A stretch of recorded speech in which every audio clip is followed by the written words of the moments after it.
So what I realized was the other day we were about to fire that pot and then we didn't have our firewood all together. So now we got our firewood all together. There's more over here. Rowan has helped me up.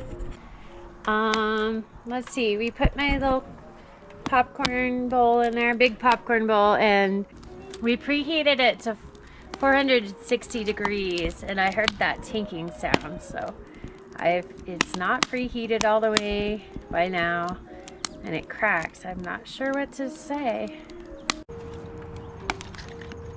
It's going good. Well, it looks like we nearly filled it up to the top, and that's good. I think that the last time we did a firing with that little pan in the winter time, we basically filled it up as far as it would go and then let it burn down. Looking good, Rowan.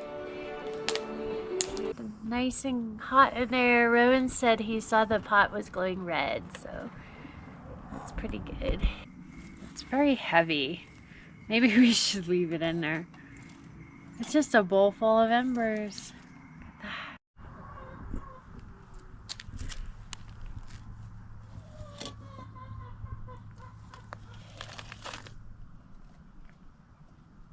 Okay, there is that little hairline crack that I could hear, which means it wasn't preheated quite all the way. It might be okay with that. Oh, it's nicely smudged on the inside. I think we should be able to eat popcorn with it still. And if it does crack, we'll just super glue it, I guess. There we go.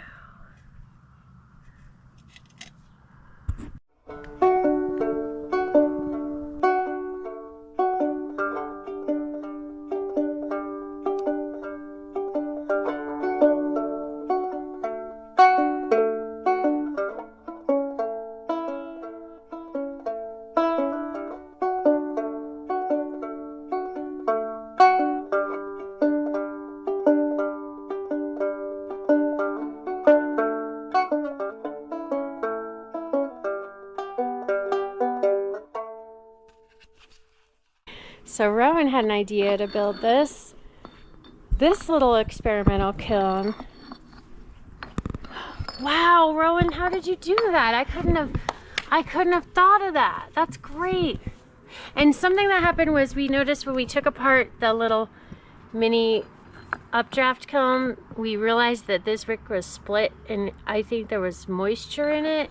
We think there was moisture in it, and maybe that's what was putting cracks in my pot. So look at this kiln Rowan built in like 5 seconds. He built this, and like I turned around and I came back, and